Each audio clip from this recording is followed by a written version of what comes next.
Hello world! My name is Isabella and I am the Aspergirl. So a brief intro to me. I have autism, anxiety, misophonia, and psychotic symptoms, which are now under control, luckily. Um, and yeah, this is my channel. I'm 16 and I graduated high school 2.5 years early, so in about 2 weeks actually, I'm going off to college. And by off to college, I mean still staying at home, going to community college. Small steps, people.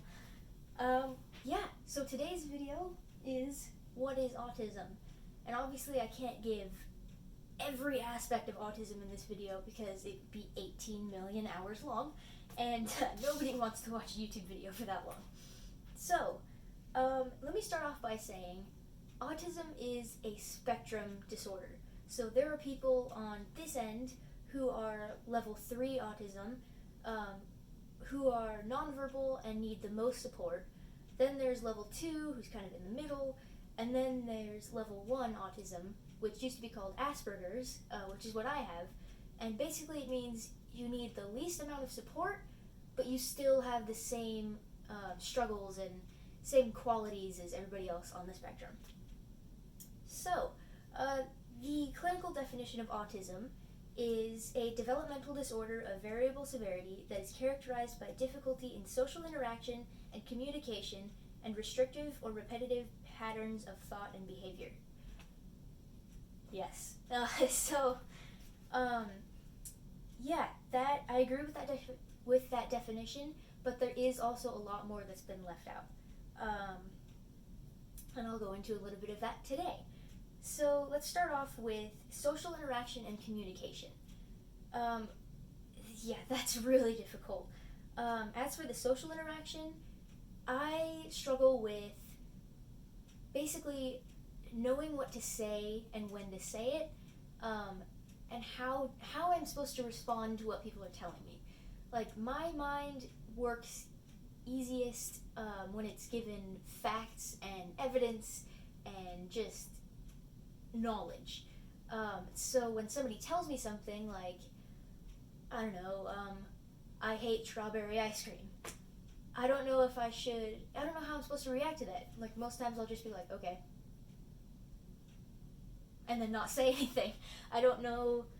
Yeah, I kind of struggle, and sometimes it makes me come across as like weird or something, and I do struggle with making friends because of that. But you know what? I'm working on it and I'm getting better. I'm now able to make this video and I think I'm communicating effectively. I don't know. Yeah, and that's the other part, is communication. So that really goes both ways. It's hard for me to express my thoughts because I don't always think in words. Temple Grandin says that she thinks only in pictures. I'm kind of like that. I half the time think in pictures and sensory experiences, and the other half of the time I think in words. And I really can't control that. And when I'm not thinking in words, I just cannot translate my thoughts into something that I can tell someone else or write down or anything. It's really hard to communicate.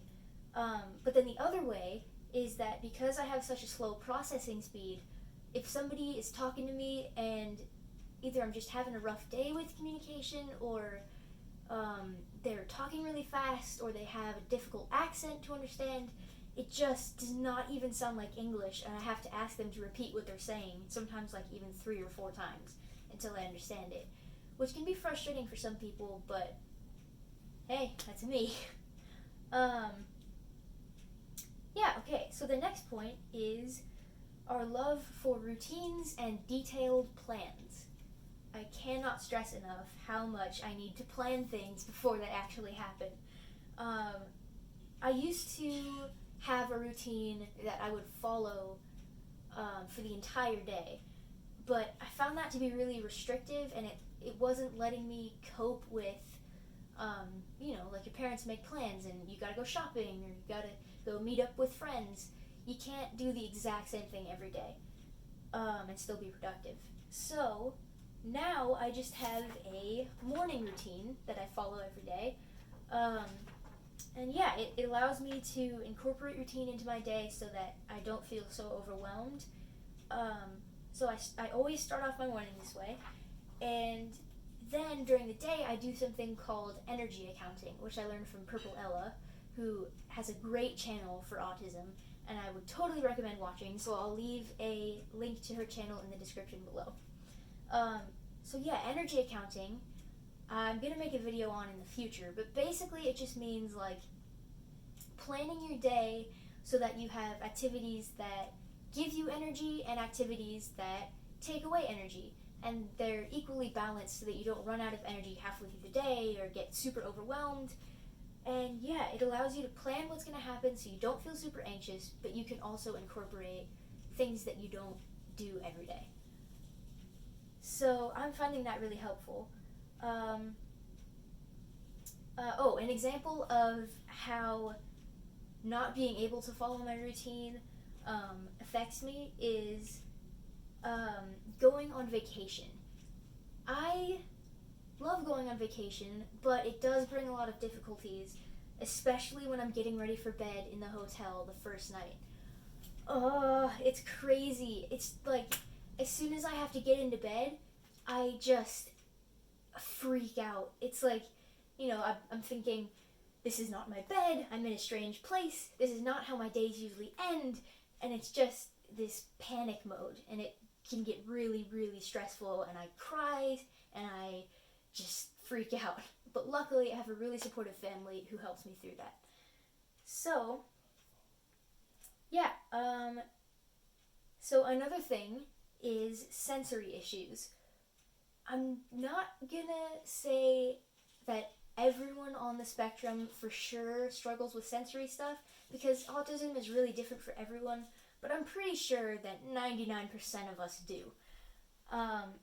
So by sensory issues, I mean the 5 senses. So you can either be hypersensitive or hyposensitive. Hypersensitive, which is what I am, basically means that all of your senses are heightened. So I hear things louder than most people. I can hear more things like security in the mall and stuff. My clothes have to be really soft and not have tags, because if they do have tags,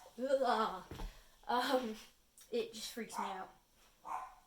Yeah, and also smells. Smells are another thing. Sorry, my dog's barking. I don't know why he's doing that. He's just crazy. But yeah, smells can be really overwhelming. Luckily, I don't really struggle with taste and texture in my mouth. A lot of people on the spectrum do, but I was lucky enough to not have that struggle. So that's been good. Okay, last 2 things I wanted to talk about was special interests and anxiety.